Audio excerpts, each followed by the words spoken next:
Hi there, Loy Machedo. Speaking to you from loymachedo.com. Who's Loy Machedo? Think personal branding. Okay, you have BBC News.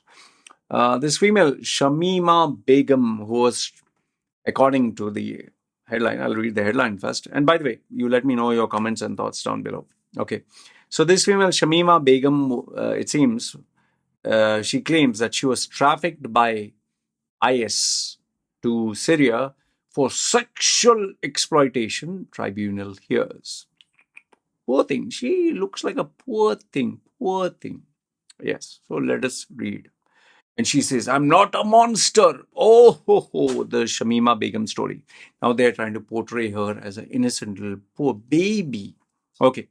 So this is what it says. Shamima Begum, who left the UK for Syria as a teenager to join the Islamic State group, was a victim of human trafficking for sexual exploitation, the tribunal has been told. Now, I totally disagree with this first statement because she left for UK to Syria on her own free will. Nobody put a gun to her head, nobody twisted her arm. She went with her friends to for the Islamic extremist movement by herself. Why? Because she believed in that evil philosophy of beheading, chopping, cutting, whatever. And she believed in that extremist religious concept, okay, which is not, uh, which is Islam taken out of context, just so that you know, okay. So Miss Begum traveled to Syria in 2015 with her citizenship being stripped on national security grounds in 2019. Yes, very good, very good. They should do this for many people. Strip them of their citizenship once they do something like this and stay there, don't come back. Okay. Even the ones in India, especially these Keralite females and all that who leave for ISIS for that spectacular whatever kill, we will kill for some celestial being, for some god in the name of whichever god. Stay there only, don't come back. Don't say, oh, they took advantage of us, we didn't know what you're doing. Shut up. Okay. So a 5-day immigration hearing is considering an attempt to challenge the removal of her UK citizenship. Please take it out. Reduce the headache. As it is, there's enough headache on our planet. Let these people stay where they are. The Home Office insists she continues to pose a threat to national security, which I totally agree, because if you bring individuals like this, they will start developing a fan base. The case is being heard at a special immigrations appeal commission, which has similar standing to the High Court and can hear national security evidence in secret if necessary. Lawyers for Ms. Begum, now 23, told the court that a decision by then Home Secretary Sajid Javid to remove her British citizenship was unlawful, as it did not consider whether she had been a child victim of trafficking. No, she was not a child victim of trafficking. She remains in a camp controlled by armed guards in northern Syria, nearly 8 years after running away from home, age 15, alongside two other East London schoolgirls, Khadija Sultana, 16, and 15-year-old Amira Abbasi. All three of you stay there only. The world is a better place. Ms. Sultana is believed to have been killed in Russian airstrike in Syria, according to her family solicitor. Well, nobody cares. The whereabouts of Miss Abbasi are unknown. Anyway, nobody misses her. But Miss Begum previously said in a 2019 interview she heard she might be still alive. Okay. In August, BBC News investigation revealed Miss Begum was smuggled into Syria by an intelligence agent. No, she was not smuggled. She went by her own free will, who was working for Canada at the time. All these guys should have their citizenship revoked. The Canadian government said it will follow up on the allegations. Once in Syria, she married a Dutch recruit who lived under ISIS rule for more than 3 years. Okay. That guy also revoked his citizenship. In 2019, she was found by the Times paper 9 months pregnant in a Syrian refugee camp. Her baby died of pneumonia, and Miss Begum said she had previously lost two other children. She looks like a factory producing machine. Her only job is to produce. In an interview with BBC I'm Not a Monster podcast in September 2021, well, you have to reposition, rebrand yourself, as an innocent victim. Ms. Begum said she would regret joining the Islamic State group, referred to as ISIS, ISIL, or IS, for the rest of her life, and offered to help UK fight terrorism. UK will fight terrorism without you. You stay there only. Ms. Begum said in 2017 Manchester Arena bombing, in which 22 people, some of them children, were killed in a bombing claimed by ISIS, was similar to the military strike of ISIS stronghold, and called the terror attack retaliation. Okay.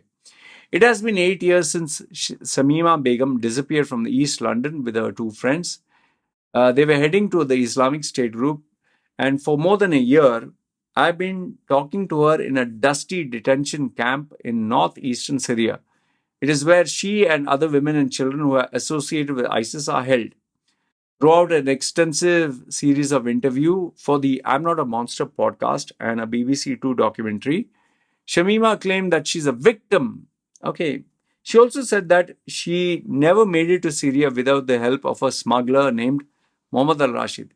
See, you can say whatever you want, try to position yourself as a poor thing, nobody's going to buy it.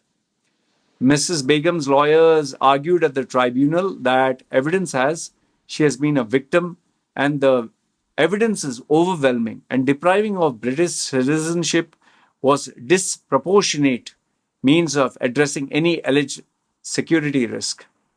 These people, no, these people who are trying to support her and bring her back, there's something wrong with these people. What I feel is these very people supporting her, they should also be left in Syria only. I mean, instead of focusing on your country and focusing on its betterment, you are bringing antisocial elements and you're bringing troublemakers. Samantha Knights said, at its heart, this case concerned a British child. Ooh, look at the words. Age 15, who was persuaded, influenced, and affected by her friends by a determined and effective ISIS program machine. She added that over hasty steps deprive her of her citizenship forever. Lawyers at the Home Office argue that depriving Miss Begum of her citizenship was correct, that she fled ISIS for safety, not for disengagement from the group. They said the court in multiple press interviews before Javed made her decision, she expressed no remorse and no regret joining a terrorist organization, and also acknowledging she was aware of the nature of the group when she traveled, which is 100% true. You can check those interviews where she has clearly stated she had no regrets. A formal assessment by the Ukraine Security Service MI5 said that people who travel to ISIS controlled territory will have been radicalized and exposed to ISIL extremism and violence. With the security service further assessing anyone returning is a national security threat. I believe so. During the hearing, Ms. Begum's lawyers pressed a MI5 officer, M15 or MI5? Okay. Known as Witness E, whether the security service has considered if Ms. Begum was a victim while assessing her national security risk. Witness E said MI5 are not experts in definition of trafficking, but victims can be threats also. Witness E pointed out that Ms. Begum must have been aware of the Islamic State's atrocities, including beheading of Western hostages. The Home Office said information given to the police in November showed she had no desire to return home in 2015 and supported ISIL after her arrival in the territory. The hearing is expected to last 5 days. So, what do you think? Do you think she should be allowed to return, or do you think no? See, what I believe is um, once you do something wrong, you should be made to pay the price. And she is a fantastic poster child to be shown to the world that if you take up an action of going to these Islamic states and all that, you shouldn't be allowed back. Now, people may say, when we are young, we make a lot of mistakes. Yeah, true. When you're young, you make a lot of mistakes.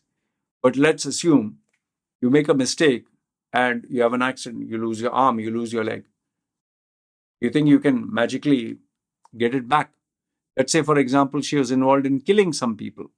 Can you give life to those people back? No.